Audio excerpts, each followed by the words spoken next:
Ce qui s'est passé ces 2 ou 3 derniers jours, c'est une nouvelle confrontation entre l'Iran et les États-Unis. Les attaques, vous savez, celles d'hier soir et de la nuit précédente. C'est nouveau à cause de l'escalade, à cause du blocus qui se déroule dans le golfe Persique. Les États-Unis ont attaqué des pétroliers dans le golfe Persique. Ensuite, l'Iran a répliqué, d'abord vers le Koweït et Bahreïn. Et finalement, l'aéroport international du Koweït a été touché par quelque chose. On dit que c'était un drone iranien. Puis certaines vidéos montrent qu'un des intercepteurs du système Patriot aurait peut-être raté sa cible et qu'il serait revenu frapper l'aéroport.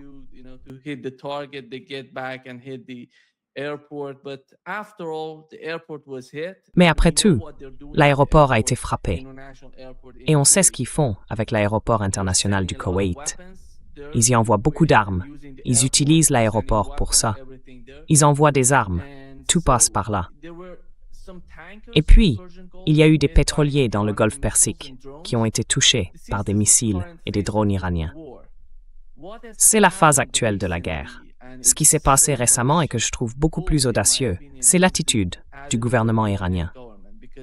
Parce que, si on regarde par exemple le général Keane, à chaque fois qu'on ouvre une vidéo de Fox News sur YouTube, il parle de la guerre, de la façon dont les États-Unis peuvent continuer cette guerre.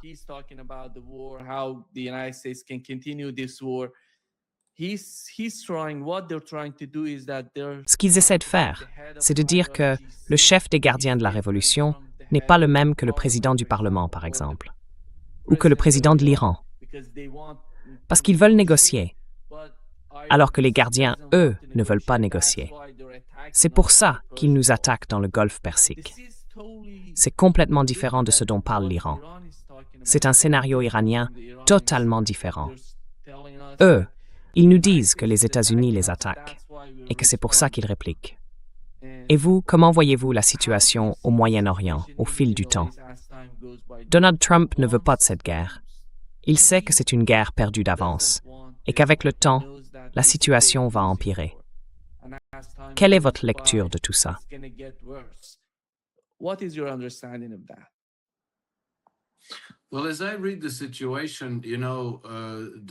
Eh bien, d'après la façon dont je vois les choses, le camp qui a de loin le plus de crédibilité dans ce conflit, c'est le camp iranien. Parce qu'en général, ils font ce qu'ils disent qu'ils vont faire. Leur position ne change pas 3 fois par jour. Et cette idée selon laquelle l'Iran serait déchiré entre, d'un côté, les gardiens de la révolution, soi-disant fanatiques et intransigeants, et de l'autre, un gouvernement civil raisonnable qui voudrait négocier avec les États-Unis.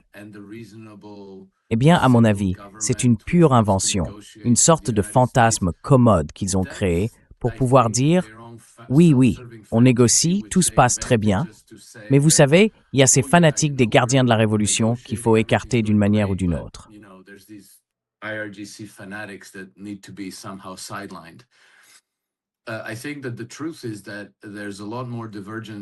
Je pense que, pour dire la vérité, il y a beaucoup plus de divergences d'approche du côté occidental. Parce que d'un côté, et je ne sais pas exactement où Trump se situe là-dedans, il y a une partie du gouvernement qui comprend que c'est une guerre perdue d'avance, ce qu'ils auraient dû comprendre avant même de la commencer. Tout le monde le savait.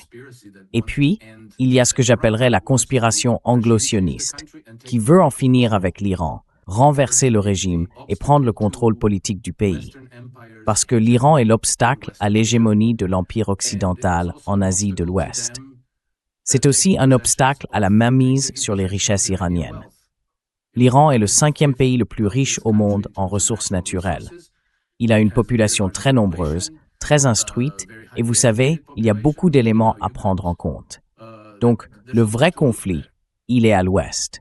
L'Iran, lui, mène un combat existentiel. Il n'y a pas de conflit de son côté.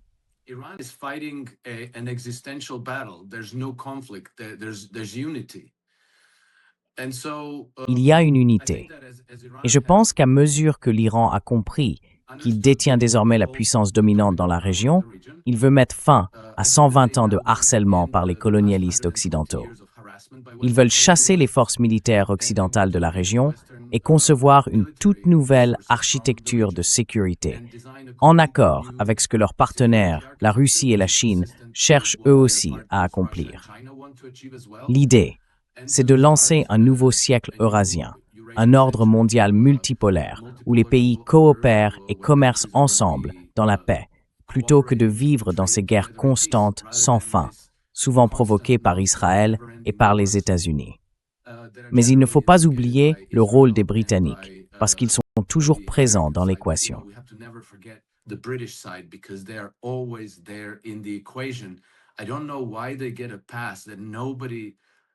Je ne sais pas pourquoi ils ont droit à un passe-droit, pourquoi personne ne les regarde, pourquoi personne n'en parle. Pourtant, ils sont très profondément impliqués. Et souvent, ils le sont d'une manière plus pernicieuse que les États-Unis. Les États-Unis ont un rôle très visible parce qu'ils interviennent quand il faut utiliser la force brute, quand les bombes commencent à tomber. Mais les Britanniques, eux, sont généralement là des années avant, à travers leur diplomatie secrète, leurs réseaux de renseignement, leurs ONG, leurs organisations caritatives, leurs institutions bancaires, leurs casinos, et j'en passe. Ils sont toujours présents. Et ensuite, les États-Unis arrivent. Souvent, comme un géant un peu maladroit, avec une compréhension limitée de la région, au moment où il faut déployer les groupes aéronavals, lancer des missiles et faire pleuvoir les bombes.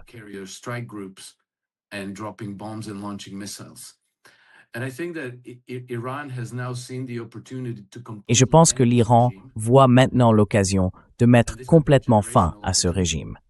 Et ça pourrait être une opportunité générationnelle, une chance unique dans une vie de créer un avenir totalement nouveau pour la région. Je crois que beaucoup de gens, en dehors de l'Iran, dans la région, l'ont compris aussi.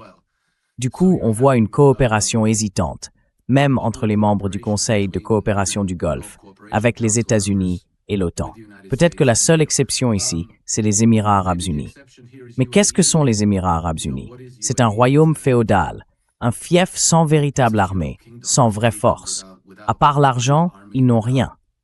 Donc il est très probable qu'ils ne survivent pas à ce conflit. Et je pense qu'Israël aussi a très peu de chances d'y survivre.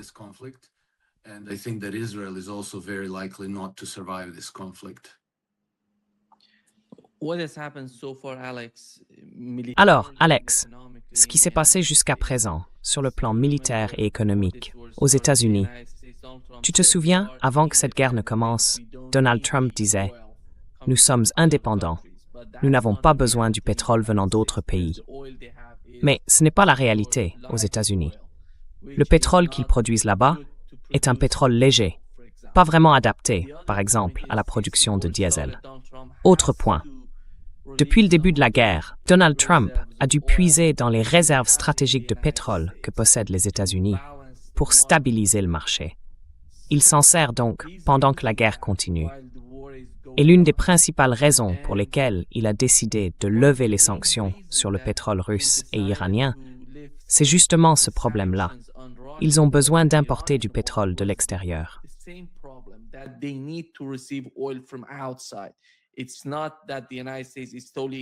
Ce n'est pas que les États-Unis soient totalement indépendants du reste du monde.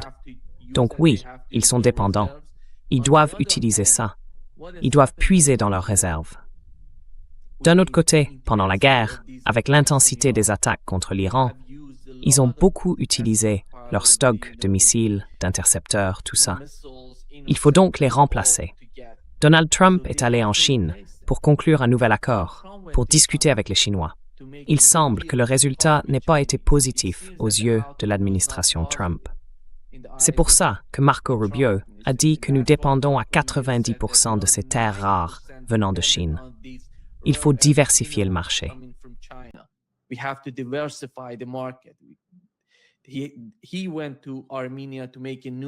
Il est allé en Arménie pour conclure un nouvel accord sur les minerais. Mais l'Arménie n'est pas capable de fournir aux États-Unis ce que la Chine peut offrir. C'est là tout le problème auquel ils font face, à la fois sur le plan économique, militaire, et aussi en interne, avec les élections de mi-mandat. Donald Trump sait que s'il perd ça, il risque d'être destitué. peut-être même écarté du pouvoir. On voit cette forme de désespoir dans la manière dont l'Iran a essayé de réagir avec Israël, parce qu'Israël avait annoncé vouloir attaquer Daï au Liban. Alors l'Iran a mis la pression sur Donald Trump. Trump a appelé Benjamin Netanyahu et lui a dit « Tu ne fais pas ça ». Et juste hier soir, on a appris qu'il y a un nouvel accord entre le gouvernement libanais et Israël.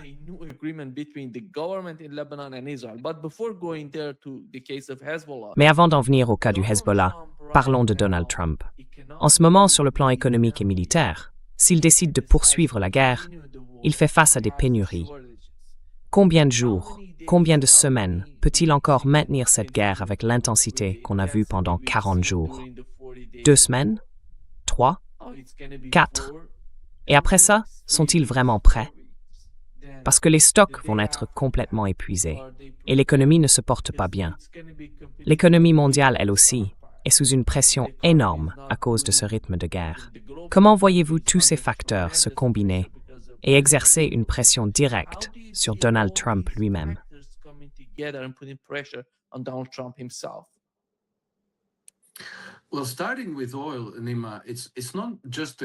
Alors pour commencer avec le pétrole, Nima, ce n'est pas seulement une question de qualité du pétrole produit aux États-Unis par rapport à celui qu'ils importent du Venezuela, par exemple. Parce qu'aux États-Unis, aujourd'hui, la majorité de la production vient du pétrole de schiste. C'est un pétrole très léger. Il est bon pour fabriquer de l'essence, mais il ne donne pratiquement pas de gazole ni de kérosène pour les avions. Donc ça pose un vrai problème. Et en même temps, il y a aussi la question du prix du pétrole. En ce moment, disons à la louche, environ 10% de l'offre mondiale de pétrole a disparu des marchés. C'est la plus grande perturbation jamais vue dans toute l'histoire du marché pétrolier.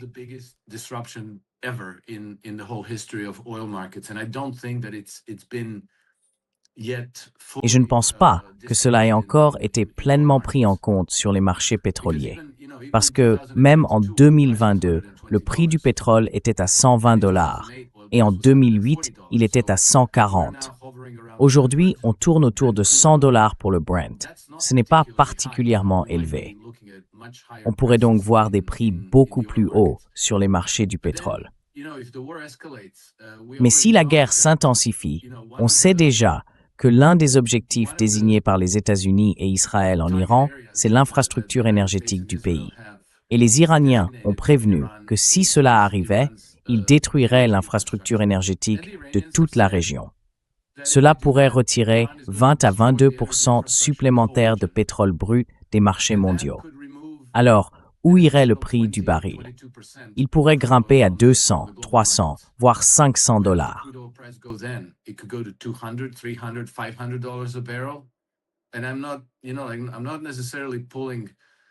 Et je n'invente pas ces chiffres.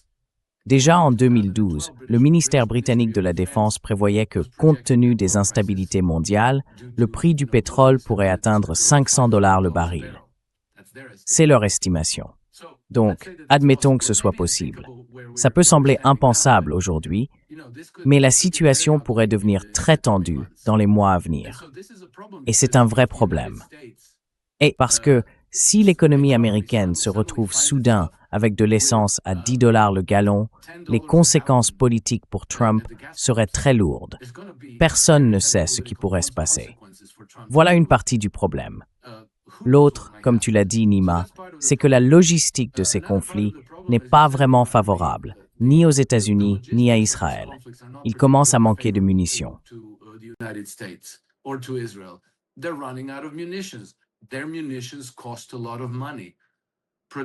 Leurs munitions coûtent énormément d'argent.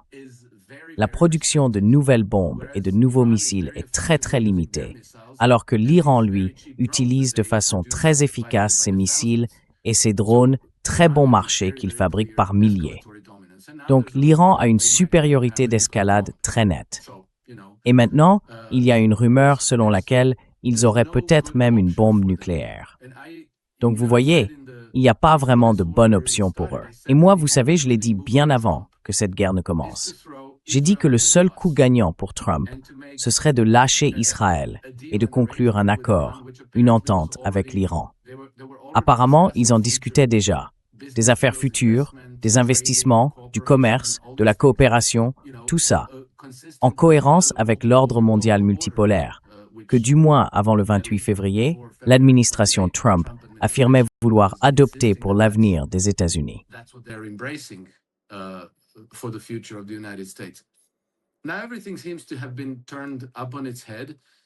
Aujourd'hui, tout semble complètement inversé. Et je ne comprends plus très bien où se situe Trump, parce qu'il ne cesse de changer d'avis, passant d'une position à l'autre. Mais je ne peux pas m'empêcher de remarquer que l'approche américaine a radicalement changé vers la fin de l'année 2025.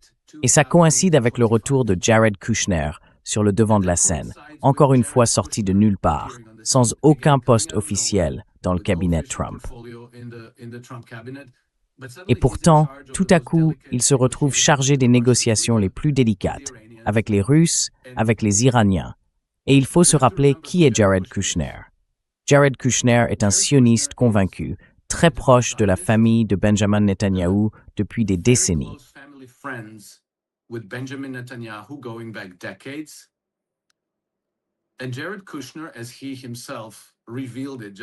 Et Jared Kushner, comme il l'a lui-même révélé il y a quelques jours, est aussi un très proche ami de Nathan Rothschild.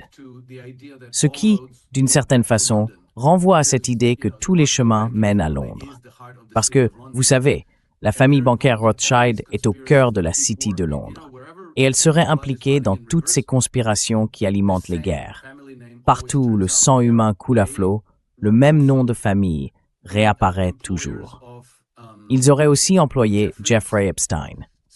Tout cela commence donc à dessiner les contours d'une sombre conspiration sioniste qui semble aujourd'hui diriger les événements.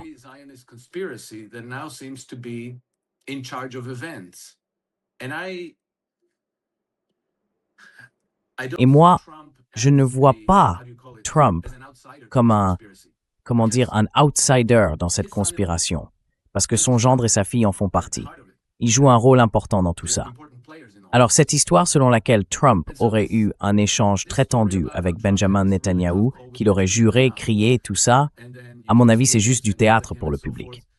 Je pense que Netanyahou a retardé son plan d'attaque sur Beyrouth parce que les Iraniens ont immédiatement déclaré « Nous allons frapper le nord d'Israël » et ils ont prévenu tous les habitants, tous les colons du nord du pays d'évacuer parce que quelque chose de très sérieux arrivait. Je crois que c'est pour ça que Benjamin Netanyahou a reculé, pas parce que Trump lui a crié dessus. Benjamin Netanyahu relented not because Trump yelled at him. Yeah.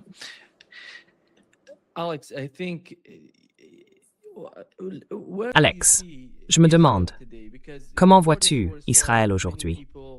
Parce qu'avant le début de cette guerre, beaucoup de gens aux États-Unis, dans l'establishment, chez les néoconservateurs, disaient qu'Israël était le pays le plus fort du Moyen-Orient. Ils pensaient que l'axe de la résistance était vaincu, qu'il n'y avait plus vraiment d'Assad en Syrie, qu'au Liban, tu sais, il y avait eu la décapitation de Sayed Hassan Nasrallah et de ses commandants, et aussi celle de certains dirigeants en Iran. On avait même cette situation en mer Rouge, une sorte d'accord entre les États-Unis et les Yéménites. Bref, Israël était présenté comme la plus grande, la plus puissante nation du Moyen-Orient. Alors, aujourd'hui, qu'est-ce qu'Israël est devenu, après cette guerre que Netanyahou voulait depuis si longtemps? Comment vois-tu Israël maintenant, par rapport à ce que c'était avant?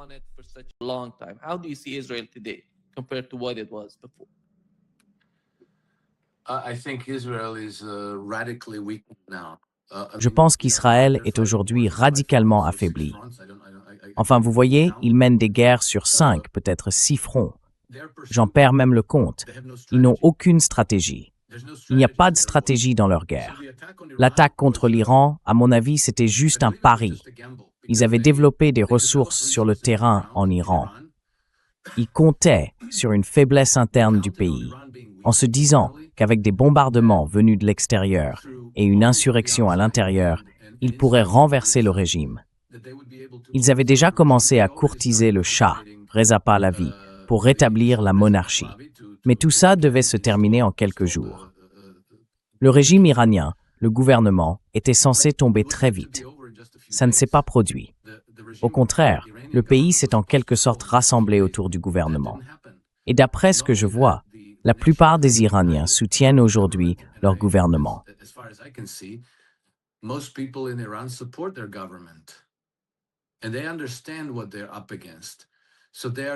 Et ils comprennent très bien à quoi ils sont confrontés, donc ils sont déterminés à gagner.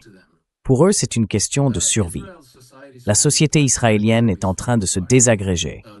Leur économie aussi s'effondre.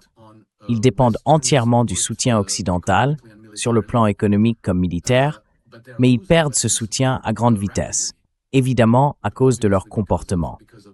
Donc Israël n'a pas d'avenir. Et puis, le segment le plus fanatique de leur classe politique est résolu à étendre les guerres, à affronter la Turquie et à affronter l'Égypte. On a aussi entendu parler de leur projet contre le Pakistan. Il me semble que la guerre fait désormais partie de l'ADN d'Israël. Ils ne peuvent pas exister autrement. Leur rôle, en quelque sorte, c'est de maintenir la région dans l'instabilité.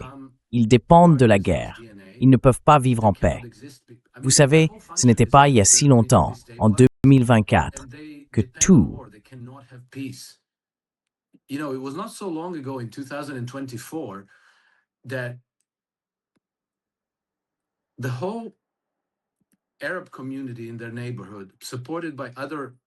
la communauté arabe, dans leur région, soutenue par d'autres pays musulmans à travers le monde, a collectivement proposé la paix à Israël. Ils ont dit, nous allons normaliser nos relations avec vous. Tout ce que vous avez à faire, c'est permettre aux Palestiniens d'avoir leur propre État, et nous normaliserons avec vous. Vous deviendrez un membre normal de la communauté des nations dans le monde. Nous garantirons nous-mêmes votre sécurité. Nous serons partenaires et nous vivrons en paix. Les Israéliens ont rejeté cette offre. Alors, pour moi, il semble qu'Israël ait une peur panique de la paix. Ils ne peuvent pas l'accepter. Ils ont besoin de la guerre. Je ne pense pas qu'un pays constitué de cette manière ait un avenir. Et vous savez, j'aime toujours rappeler que Henry Kissinger, lui-même, en 2012, avait dit que 10 ans plus tard, il n'y aurait plus d'Israël.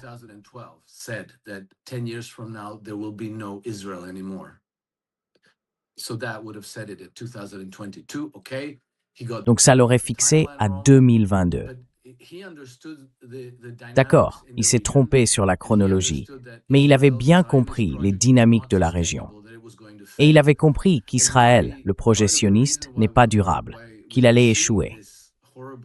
Et peut-être qu'une partie de la raison pour laquelle on assiste à cette terrible dégradation de la sécurité dans la région, c'est qu'Israël est désespéré, parce qu'ils comprennent eux-mêmes qu'ils échouent, qu'ils sont en train de mourir, et que ce qu'on voit aujourd'hui, c'est leur agonie. Je ne sais pas combien de temps ça peut durer. Ces choses-là ne se produisent pas du jour au lendemain, mais je pense qu'ils n'ont pas d'avenir. Et puis, vous savez, une chose que j'ai remarquée cette semaine, quand les Iraniens ont averti Israël qu'ils allaient bombarder leur région du Nord, si Benjamin Netanyahou ordonnait une attaque sur Beyrouth, une partie du message s'adressait au peuple palestinien. Il est temps maintenant de reprendre votre pays. Donc il faut garder à l'esprit qu'il y a toujours la possibilité d'un soulèvement interne.